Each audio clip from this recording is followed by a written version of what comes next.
Pakistan continues to use India's name as a means to stay relevant. Their junior side registered a rare win over India in the Rising Stars Asia Cup tournament, and the entire cricket fraternity across the border started thumping their chests to the extent that you'd think they just won a World Cup. But here's the part Pakistan conveniently forgets, and that's a single win cannot cover up a system that's collapsing. Because while they brag about beating India at the junior level, their cricket ecosystem is burning from within. In the latest flashpoint, 2 Sri Lankan players, including their captain, left Pakistan after the Islamabad blast. This despite repeated assurances from Pakistan's Interior Minister Mohsin Naqvi, who kept insisting it's all safe. So the question is simple: is Pakistan so obsessed with India that they can't see their own house crumbling? Let's talk about the match itself. Pakistan A beat India A in the Rising Stars Asia Cup, a heated, fiery, borderline chaotic contest between the two rivals, and credit where credit is due. A win is a win, so Pakistan played well, especially because not too long ago their senior side lost to India 3 times, including that Asia Cup final. So yes, for Pakistan this was big. But the question, was it big enough for their captain, the senior captain, and their PCB chief to turn it into a headline of national pride?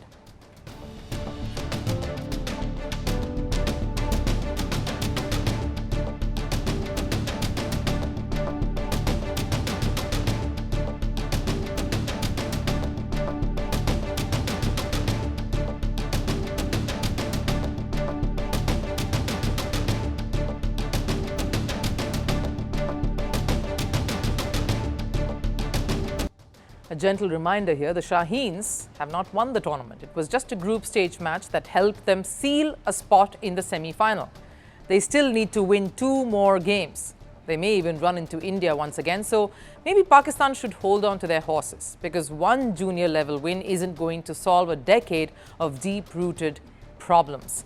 Sure, Pakistan A has won the Emerging Asia Cup twice, India just once, but beyond that, Pakistan has been exposed time and again. They haven't produced world beaters in over 10 years.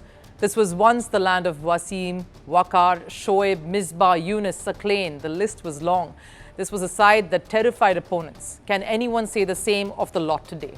Meanwhile, India, the neighbor Pakistan constantly compares itself to, has created a cricketing superstructure, and the trophies, well, they speak for themselves. In the Under-19 World Cups, India is the most successful nation, even ahead of Australia. Pakistan only won it twice, the last coming back in the golden age in 2006 over in the Asia Cup. Of course, the Indians have been champions 8 times, Pakistan only once. Even Bangladesh has scored 2 titles, the last 2 going to them. And that's not all.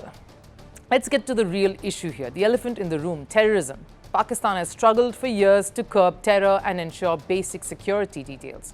And this directly affects their credibility as cricket hosts. Just recently, Pakistan hosted Sri Lanka for a 3-match ODI series. Middle of the series, a suicide blast in Islamabad sent shockwaves through the Sri Lankan camp. 8 players wanted to go back home. The PCB chief, even the Pakistan Army chief, stepped in, giving safety assurances. The Sri Lankan board reportedly reminded their players of contractual repercussions. Things seemed to cool down, but not for long, because right before the T20 tri-series that's featuring Pakistan, Sri Lanka and Zimbabwe, 2 players from the Sri Lankan camp left, including captain Charita Asalanka and pacer Asita Fernando.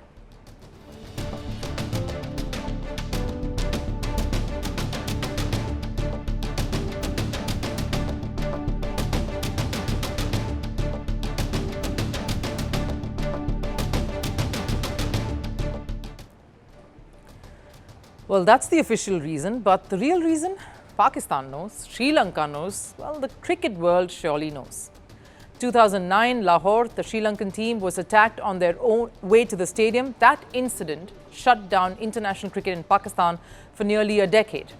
Yes, Zimbabwe returned in 2015. Major nations returned only post-2020. A few series have taken place since.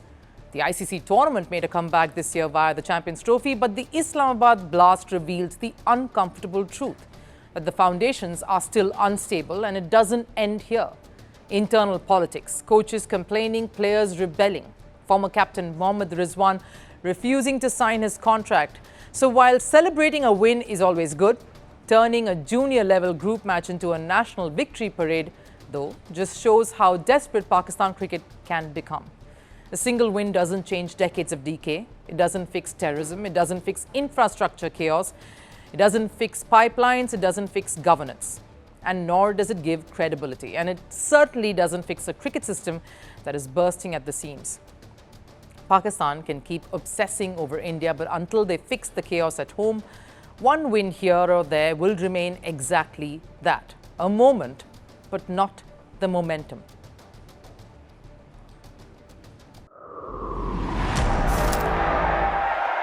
They promised glory. They delivered fear. They shaped nations. They scarred generations.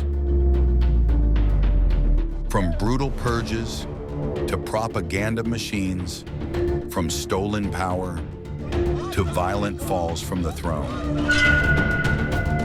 Welcome to The Dictator, a series that strips away the myth and then exposes the men behind the tyranny.